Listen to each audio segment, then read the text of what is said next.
नमस्कार। एडवोकेट हिमांशु पाठक। दोस्तों, हमारे देश के पंजाब राज्य में एक मिशन चल रहा है, मिशन अमृतपाल। अमृतपाल सिंह, अमृतपाल सिंह जो कि एक अलगाववादी नेता है, सेपरेटिस्ट लीडर है, खालिस्तान समर्थक है, खालिस्तान बनाने की मांग करता है। आज की डेट में वो फरार है, लेकिन आज ही खबर आई है कि अमृतपाल सिंह के ऊपर एनएसए इन्वोक कर दी गई है। एनएसए उसके कई साथियों, सपोर्टर्स पर भी इन्वोक कर दी गई है, जो कि ऑलरेडी अरेस्ट किए जा चुके हैं पंजाब पुलिस के द्वारा। लेकिन जब भी आगे अमृतपाल सिंह गिरफ्तार होता है तो उसे एनएसए के तहत ही उसके खिलाफ कार्रवाई की जाएगी। सवाल यहाँ पर यह उठता है कि एनएसए होता क्या है। समझने की बात यह है कि एनएसए क्या है। मैं आपको बताना चाहता हूँ, एनएसए एक कानून है, नेशनल सिक्योरिटी एक्ट 1980 1980 में बना हुआ ये कानून है। और ये कानून दूसरे आम कानूनों से हिंदुस्तान के थोड़ा सा अलग है। ये अलग क्यों है, ये मैं आपको बताता हूँ। पहली चीज़ ये कि एनएसए एक प्रिवेंटिव डिटेंशन लॉ है। प्रिवेंटिव डिटेंशन लॉ का मतलब ये होता है कि अगर हिंदुस्तान की सेंट्रल गवर्नमेंट या स्टेट गवर्नमेंट, केंद्र सरकार या राज्य सरकार, उसको ऐसा लगता है कि ये पर्सन, कंसर्न पर्सन, जैसे कि हमारे केस में अमृतपाल है, जब अमृतपाल सिंह की बात कर रहे हैं, अमृतपाल सिंह हमारे देश की नेशनल सिक्योरिटी को लेकर, राष्ट्रीय सुरक्षा को लेकर खतरा है। उसकी एक्टिविटीज़ इस तरह की हैं जो कि नेशनल सिक्योरिटी को चैलेंज कर सकती हैं, राष्ट्रीय सुरक्षा पर बट्टा बिठा सकती हैं। तो एनएसए ऐसे लोगों के ऊपर केंद्र या राज्य सरकार इन्वोक कर सकती है, उन पर अमल कर सकती है, अप्लाई कर सकती है। एनएसए के कुछ ऐसे प्रावधान हैं जो कि बेसिक फंडामेंटल राइट्स को भी चैलेंज कर देते हैं। दोस्तों, मैं आपको बताना चाहूंगा कैसे। एनएसए अगर किसी भी पर्सन के ऊपर लगती है और वो अरेस्ट कर लिया जाता है, उस पर एनएसए के तहत कार्रवाई शुरू होती है। उसको अरेस्ट करने के बाद अगले 12 महीने तक, कानून में लिखा हुआ है, एनएसए के अंदर लिखा हुआ है कि अगले 12 महीने तक पुलिस उसको अरेस्ट करके रख सकती है।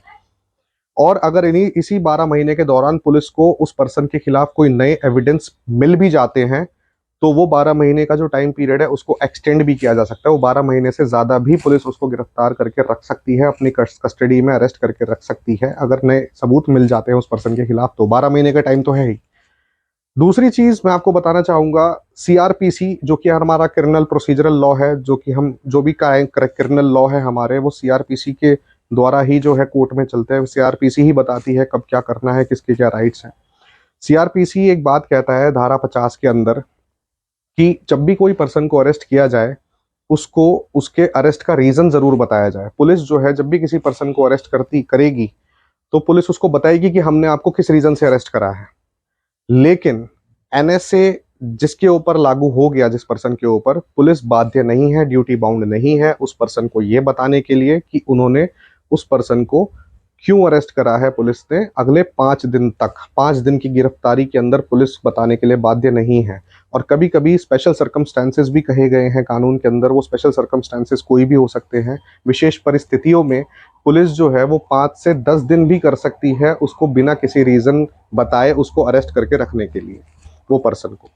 दूसरी चीज ये होती है कि हमारा संविधान जो है, फंडामेंटल राइट्स जो है, वो ये कहता है कि जब भी कोई पर्सन अरेस्ट होगा तो उसे अपने लॉयर से कंसल्ट करने का अधिकार है, अपने लॉयर की एडवाइस लेने का अधिकार है। जब भी पुलिस किसी पर्सन को अरेस्ट करती है, वो अपने लॉयर से बात कर सकता है, वो अपने लॉयर से डिस्कस कर सकता है कि मुझे अरेस्ट किया गया है, मुझे क्या एक्शन लेना चाहिए। Article 22 clause 1 of the constitution fundamental right का ये बात कहता है। ठीक है जी। लेकिन अगर किसी पर्सन पे एनएसए लगी होती है तो उसको ये अधिकार नहीं है, वो अपने लॉयर से भी डिस्कस नहीं कर सकता कि उसको अरेस्ट कर दिया गया है, अब उसका कोर्स ऑफ एक्शन क्या हो, वो बेचारा क्या करे।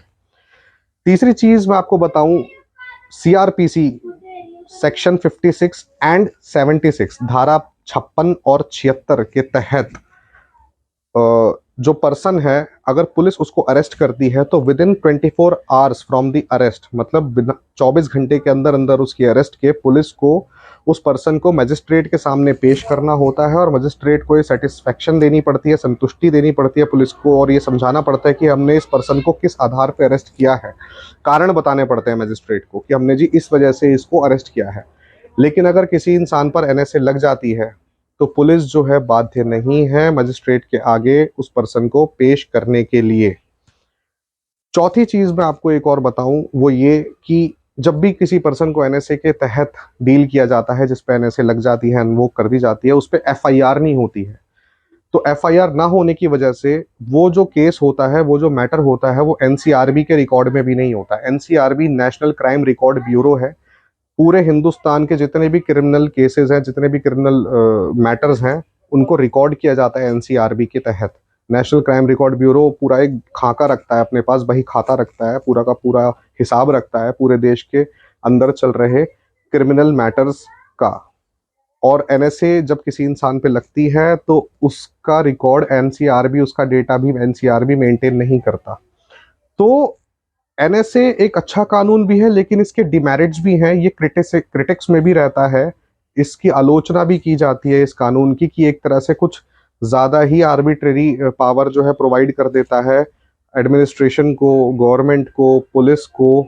और पुलिस किसी भी आम आदमी को जो है उठाकर इस कानून के तहत अपने पास रख लेती है, और उसका कहीं ना कहीं किसी ना किसी रूप में, मेरे अपने पर्सनल ओपिनियन नहीं है, लेकिन ऐसा कहा जाता है क्रिटिक्स के द्वारा कि उसका जो है फंडामेंटल राइट्स का वायलेशन होता है जब उसके ऊपर एनएसए लगती है। तो ये जो एनएसए लॉ है, नेशनल सिक्योरिटी एक्ट, क्या ये सही है या क्या ये गलत है? आप मुझे कमेंट पे ज़रूर बताएं करके। और अमृतपाल सिंह जैसे पर्सन के ऊपर क्या एनएसए हाल में इन्वोक करना सही है या गलत है, ये भी आप मुझे बताएं। और एनएसए की ज़रूरत ही क्या है जब हमारे पास इतने सफिशिएंट, इतने पावरफुल क्रिमिनल लॉज हैं।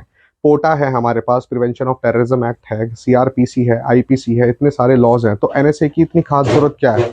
आप मुझे ज़रूर बताएं कमेंट करके। Thank you so much. नमस्कार।